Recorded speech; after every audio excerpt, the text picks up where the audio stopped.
The air in the kitchen felt heavier than oxygen, as if the room itself was struggling to breathe. My palms pressed against the cold granite countertop, the chill biting through my skin while my pulse drummed a slow panic beneath the surface. On the table lay a crumpled receipt, small, harmless-looking, but its words carved straight into my chest like surgical steel. La Petite Bière. 2 glasses of Merlot. Candlelight dinner for 2. I stared at it until the black ink blurred. We hadn't been to that restaurant in years, not since our 3rd anniversary, when Sarah's laughter was still sunlight, and every breath between us felt eternal. I could still taste that night, wine, rain, her perfume. Now, that same restaurant was where she'd been last night. The night she'd said she was working late. For a moment, my brain tried to rewrite reality, to invent excuses faster than my heart could break. A misprint. A mix-up. Maybe she'd picked up a friend's receipt by accident. But beneath every fragile justification, the truth waited, quiet, patient, and merciless. It wasn't just suspicion, it was biology. My chest tightened, cortisol burning through my bloodstream. Every beat of my heart felt like a warning I had ignored for too long. The front door opened. Keys hit the bowl. Her footsteps echoed down the hall, each one sinking with the tremor in my hands. I wanted to breathe, to calm the storm tearing through my vagus nerve, but the air refused to move. "Hey, you're still up?" Sarah's voice floated in, soft but carrying an edge, a tremor she tried to hide. She stepped into the kitchen, her auburn hair catching the pendant light, her face illuminated just enough to remind me how much I still loved her. I held up the receipt. "What's this?" Her smile flickered, a half-second of panic before the mask returned. "Oh, that client dinner. You know how it is, schmoozing, wine, fake smiles." Her laugh cracked, brittle and sharp. "Client dinner," I repeated, my voice low. "At La Petite Bière. 2 glasses of Merlot." The lie tasted metallic in the back of my throat.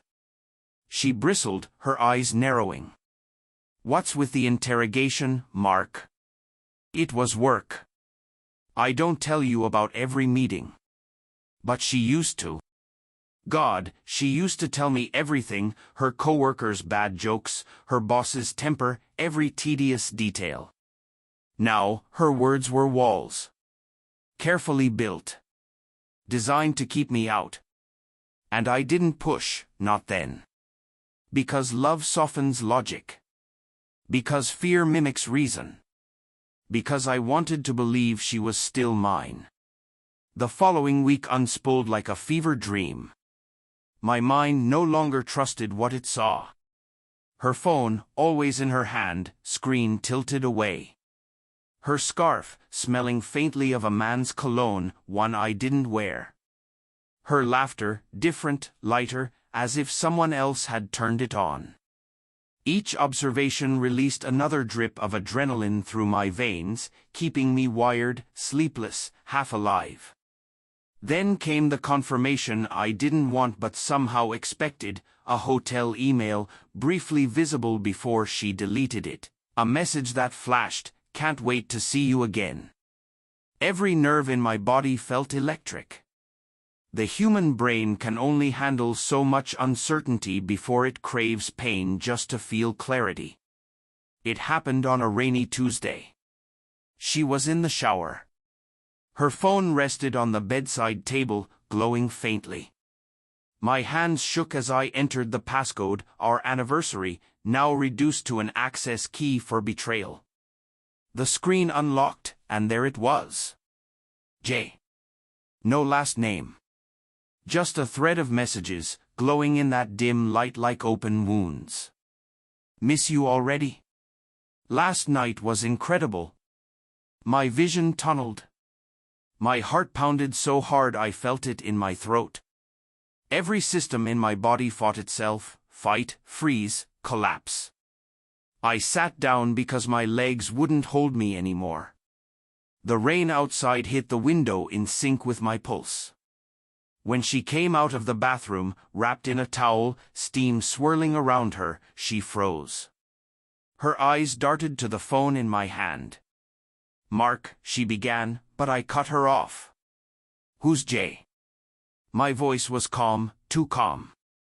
The kind of calm that only comes after something inside you finally dies.